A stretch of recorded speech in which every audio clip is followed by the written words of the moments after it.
भगवान की पूजा क्यों की जाती है, मंदिर क्यों जाया जाता है, कारण जानते हो? भगवान की पूजा केवल ईश्वर के धन्यवाद के लिए की जाती है। पूजा का मूल उद्देश्य है थैंक यू, धन्यवाद। रोज जल्दी से जागो, नहाओ, नहाकर सबसे पहले सूर्य भगवान को धन्यवाद दो, एक लोटा जल चढ़ाकर। हे सूर्य भगवान, आपका धन्यवाद कि आपने फसलों के लिए प्रकाश दिया, हमें देखने के लिए प्रकाश दिया। आप ना होते, आप नहीं थे अभी 1 घंटे पहले तो अंधकार ही अंधकार था, आप आए तो अंधकार समाप्त हुआ, अंधकार समाप्त किया सूर्य भगवान ने। हे सूर्य भगवान, हमारे जीवन में रोशनी लाई, इसके लिए आपका धन्यवाद। 1 लोटा जल धन्यवाद के तौर पर। फिर मंदिर जाओ, अपने घर में जो मंदिर है या आसपास कोई मंदिर, वहां पर राम जी बैठे होंगे, कृष्ण जी बैठे होंगे, दुर्गा मैया, हनुमान जी, नारायण बैठे होंगे, शंकर जी बैठे। जाओ, हे श्रीमन नारायण, हे श्याम सुंदर, हे रघुनंदन, हे शंकर जी, हे भोलेनाथ, आज की सुबह मुझे तो लगा कि मैं सोया तो मुझे लगा कि मैं मर ही गया। यदि मैं ना जागता तो मैं आपके द्वार कैसे आता। हे शंकर जी, हे राम जी, हे श्याम सुंदर, हे श्रीमन नारायण, मैं सवेरे जाग कर नहा कर सबसे पहले आपके पास इसलिए आया कि आपका धन्यवाद करूं कि आज का भी दिन आपने मुझे दिया है। क्योंकि एक रात ऐसी आएगी जो बस आएगी, फिर आपका सूर्योदय नहीं होगा। तो आज एक रात ऐसी आएगी, कई बार हो सकता है ये आज का सूर्योदय कुछ लोगों के जीवन का आखिरी सूर्योदय हो सकता है, नहीं हो सकता। इसलिए आज का सूर्योदय मैंने देखा, इस बात के लिए मैं दौड़ के आया गौरी गोपाल भगवान के मंदिर में। मैंने दौड़ कर प्रभु को धन्यवाद दिया, प्रभु आज का दिन भी आपने दिया है इस पापी को अच्छा काम करने के लिए, इसके लिए आपका धन्यवाद। इसके लिए भगवान को पुष्प चढ़ा दो, तुलसी के पत्ते चढ़ाओ, हाथ जोड़कर थोड़ी सी प्रार्थना कर लो, प्रभु आपका बहुत बहुत धन्यवाद। इसलिए भगवान की पूजा नहीं, तुम पूजा कम किया करो, ईश्वर का सच्चे मन से धन्यवाद दिया करो। और धन्यवाद देते देते, हे विधाता, आप कितने दयालु हैं कि हमारे जीवन में सारी खुशियां आपने दे रखी हैं। मेहनत तो बहुत लोग करते हैं प्रभु, पर आपने सारी खुशियां हमें दी हैं।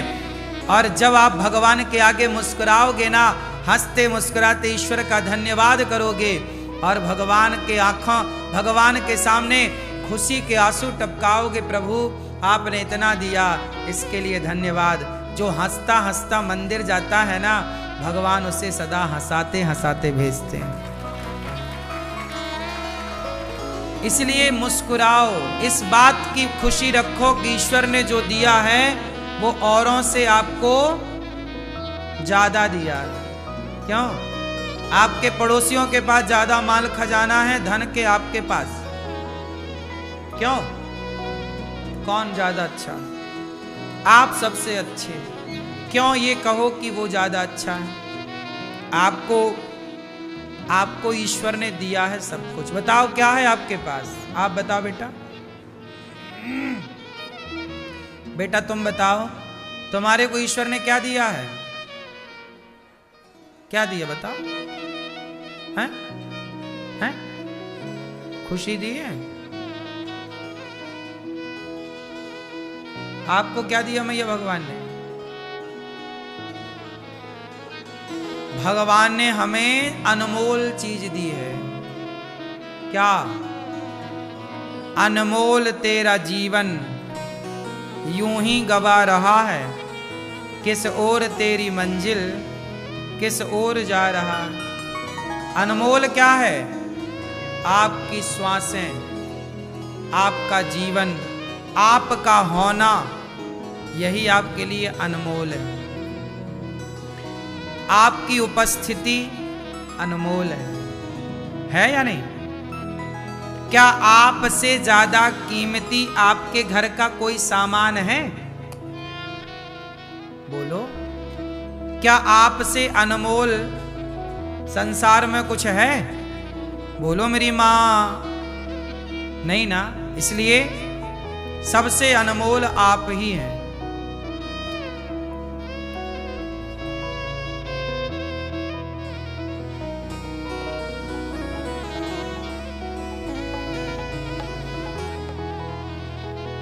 सबसे अनमोल आप ही हैं।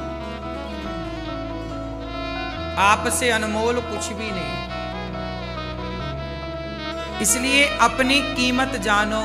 समस्याएं क्या है कि आपने दूसरों को इतना देखा कि दूसरों के देखने में आपने अपने को देखना छोड़ दिया।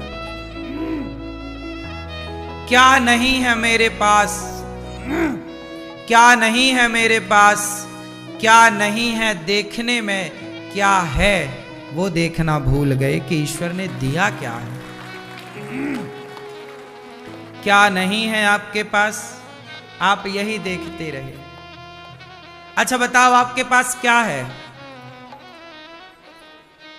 बोलो मेरी मां, आपके पास क्या है? वो क्या है जो सबसे अनमोल है? आपके पास है ऑलरेडी, सबके पास। वो क्या है? हाँ, क्या है वो आपके पास जो आपके पास है और सबसे अनमोल है? वो है आपका वर्तमान। वो क्या है? आपका प्रेजेंट। आपका वर्तमान मतलब आपके पास समय है, अभी भी समय है। अभी जिसकी आखिरी सांस चल रही है उसका समय खत्म, लेकिन आपके पास अभी भी समय है हंसने का, मुस्कुराने का, सॉरी कहने का। कई बार ना हम सॉरी कहना चाहते हैं लेकिन तब तक समय जा चुका होता है। एक कहावत है इसके लिए, का वर्षा जब कृषि सुखानी, पानी बरसा पर कब? जब फसल सूख गई। तो फसल के सूख जाने के बाद क्या पानी का बरसना कोई महत्व रखता है? उसी तरह आपकी पत्नी मर गई, आपने जीते जी कभी ना उसकी ओर प्यार से देखा, ना कभी उसे सॉरी कहा। सदा वो आपको सॉरी सॉरी सॉरी सॉरी कहती गई। कभी तो आपने भी गलती की होगी ना, कभी ना कभी तो आप भी गलत थे, लेकिन उम्मीद करते थे कि तुम ही सॉरी कहो। कभी तो कह देते तो कम से कम वो शांति से मर जाती, लेकिन अब मर गई। आप सॉरी कैसे बोल पाओगे? इसलिए एक छोटी सी बात मैं आज पहली बार आपसे कर रहा हूं। रात को सोने के पहले सबको ना एक बार सॉरी जरूर कहिएगा। देखो, मैं कथा सुनाता हूं आपको। मैं इन 3 घंटों में पता नहीं कौन सी ऐसी बात कह दूं जो आपको बुरी लग जाए। मैंने तो नहीं चाहा कि आपको बात बुरी लगे, लेकिन फिर भी सब लोग शब्दों को अपने अपने तरीके से लेते हैं। तो मेरा धर्म है कि मैं 3 घंटे कथा सुनाऊं, तो आखिरी के 1 मिनट के भीतर मैं आप सबसे आज के लिए क्षमा भी मांगूं कि मेरे से कोई अपराध आज बना हो तो मुझे आज, क्योंकि मैं आपसे सॉरी ना बोल पाया और कल ही मैं पूरा हो गया, भगवान के घर चला गया, तो आपसे सॉरी बोलना तो रह ही गया ना। इसलिए क्षमा मांगना सबसे श्रेष्ठ काम है। जो सबसे बड़ा होता है वही क्षमा मांगता है, जो बड़ा नहीं होता वो कभी झुकता वही है जिसमें जान होती है।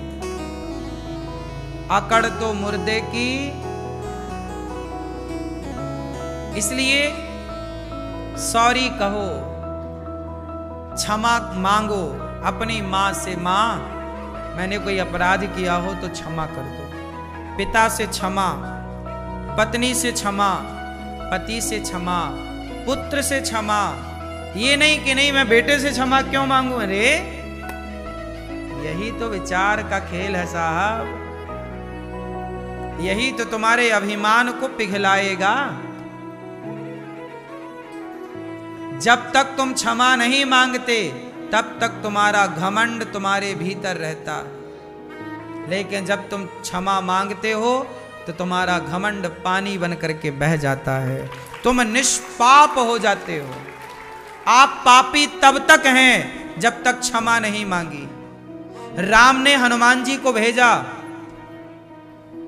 भैया, ओ मोबाइल वाले भैया, राम जी ने हनुमान जी को भेजा, जाओ रावण से कह देना कि वो क्षमा मांग ले। एक बात बताओ, रावण ने सीता मां को चुराया, गलती की, लेकिन रावण यदि क्षमा मांग लेता तो राम क्षमा कर देते कि नहीं? अंगद जी समझाने गए ना कि अभी भी मौका है, सीता मैया को वापस कर दो और चलो शरण में, राम तुम्हें क्षमा कर देंगे। राम तो तैयार थे क्षमा करने के लिए। तुमने क्षमा मांगी कब? अभिमान था, मैं क्यों झुकूं भाई, मैं क्यों, मैं तो रावण, इतना बड़ा रावण, लंकापति रावण। राम तो बनवासी आदमी है, वो मुझे क्या मारेगा, मैंने इंद्र को हरा दिया युद्ध में, मेरी तो सोने की लंका है। घमंड था रावण को, मुझे कोई हरा नहीं सकता। मेरा बेटा मेघनाथ बड़ा बलवान है, मेरा भाई कुंभकर्ण बड़ा बलवान है, मेरे कुर्सी के नीचे देवता रहते हैं। शनि उल्टा लटके रावण की कुर्सी के नीचे। बोलो हाँ, घमंड तो था साहब, लेकिन वो घमंड ने रावण का सत्यानाश कर दिया। एक बार रावण सॉरी कह देता, एक बार कान पकड़ के हे राम मुझे क्षमा कर दो, इतनी सी लाइन कह देता तो पूरा रामायण बच जाती, पूरा लंका का नाश बच जाता, एक लाइन। लेकिन आप भी कम नहीं हो, आप भी टूट जाते हो पर झुकते नहीं हो। आप भी रावण के ही पद चिन्हों पर चल रहे हो। तुम अपना लाखों का नुकसान कर लेते हो पर सॉरी नहीं बोलते हो। तुम्हारी भी तो अकड़ है, तुम्हारा भी तो घमंड है। ये इससे बड़ी कोई बेवकूफी नहीं होती।